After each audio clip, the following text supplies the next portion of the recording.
नहीं कराएंगे जी, मतलब ऐलान भी करते तो भी नहीं। नहीं कराएंगे जी। लाइन तो 15 लाख का भी कर रखा है जी, हम 15 लाख से गरीब सबके खाता में गिराएंगे। चलिए भैया, वो कह रहे हैं ऐलान करें, फिर उसके बाद उनका भरोसा भी डगमगाता हुआ दिख रहा है, ये बातें भी हैं।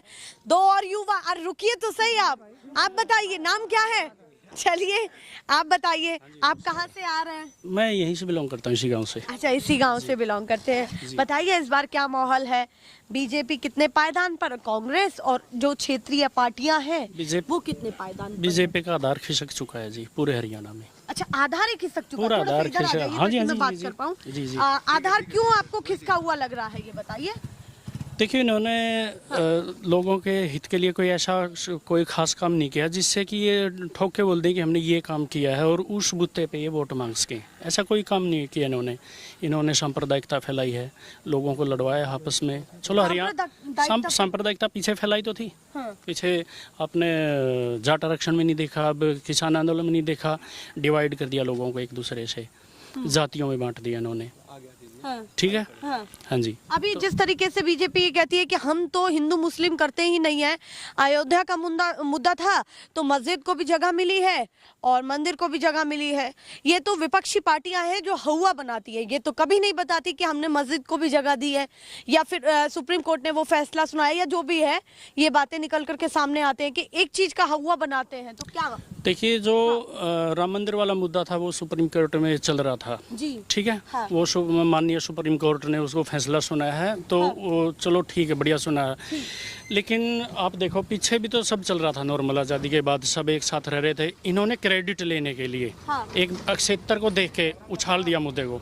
जहाँ पे मुस्लिम कम है वहाँ पे इन्होंने जातिगत मुद्दे उठा दिए हैं, और जहाँ पे बराबर संख्या थी वहाँ पे इन्होंने हिंदू मुस्लिम का मुद्दा बना के उठा दिया। जहाँ पर मुस्लिम कम है वहाँ जातिवाद हुआ, वहाँ पे जातिवाद हुआ है, जाति में लड़ाया लोगों को। पीछे नहीं देखा आपने, जाट आरक्षण में नहीं देखा आपने। इस बार ये कास्टिज्म वाली चीजें चलने वाली है या नहीं? नहीं चलेगा, नहीं चलेगा। वोटर जागरूक हो चुका है, हर बंदे को समझ में आता है कि कौन कैसे क्या कर रहा है।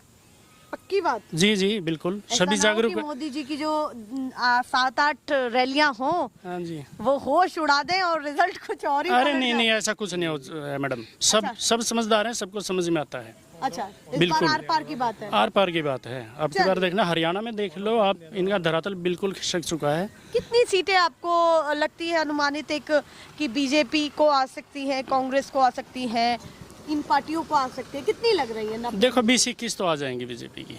20-21 तो आ 20-21 तो आ जाएंगी। इतनी कम दे रहे हैं? हाँ जी बिल्कुल, आप रिजल्ट देखना 8 तारीख को। मुख्यमंत्री 8 ऐसा कुछ नहीं। देखो, क्या कह रहे हैं? मुख्यमंत्री अपनी सीट बचाने के लिए कभी कौन से शहर में, कभी कौन से शहर में, उसे की सीट सुरक्षित होनी जी। वो तो बता दिए, अब तो लाडवा से लड़ रहे हैं ना। हाँ, फिर लाडवा से हारेंगे जी। हारेंगे? हाँ जी, हारेंगे जी, गारंटी के साथ कहा जी। वहाँ से बीजेपी की 8 या 9 सीट आवेगी जी, बाकी सीट नहीं आवेगी जी। हाँ ये भैया, वो तो बहुत बड़ी बात कह रहे हैं। आप कुछ कह रहे हैं? नहीं, टोटल एनालिसिस में देखा गया, देखो मैं बताता हूँ आपको, ऐसा तो नहीं है कि बिल्कुल खिसक जाएगी, ऐसा कुछ नहीं है। 20 से 21 आ जाएंगे नॉर्मली हैं, और 60 के नियर बाई हो जाएगा अपना कांग्रेस का। मतलब आप कह रहे हैं कि ज्यादा घोलमेल नहीं कर रहे, पर आप 60 फिर भी दे रहे हैं उनको। 60 कांग्रेस का आएगा, डेफिनेटली लिख लो आप, रिकॉर्ड कर लेना आप इसको। अच्छा, रिकॉर्ड कर? हाँ, रिकॉर्ड कर लेना आप, पूछ भी ले आकर। हाँ जी, हाँ जी, हाँ जी, बिल्कुल। इतना माहौल लग बिल्कुल तथ्यों के साथ बता सकते हैं जी, बिल्कुल आएंगे। 60 आएंगी, 60 आनी है, श्योर है ये। बीजेपी 20 से 21 और 10 के पायदान पर अन्य मिलजुल के हो जाएंगे, इक्का दुक्का जो भी है। अभी तक का। अच्छा, आगे क्या होगा, कल का क्या होगा वो मैं कुछ कह नहीं सकता, लेकिन अभी तक का 60 श्योर है, श्योर है ये। अच्छा, आज का सर्वे आपका ये कह रहा है? 60 या 65 सीटें कांग्रेस सरकार की। ये गांव का सर्वे है, लोगों की अपनी अपनी बातें हैं, मन से निकाल रहे हैं और जाने का समय था हमारा। वैसे हम जिन डिस्ट्रिक्ट से आते हैं, हमारे जिन डिस्ट्रिक्ट में 5 सीटें आती हैं जी, 500 सीटों पे आज कांग्रेस भारी है।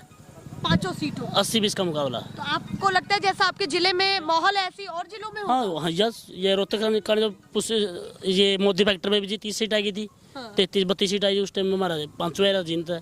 मतलब आप कह रहे हैं जब मोदी जी का फैक्टर चल रहा था तभी जीत गए 33 सीट तो जी।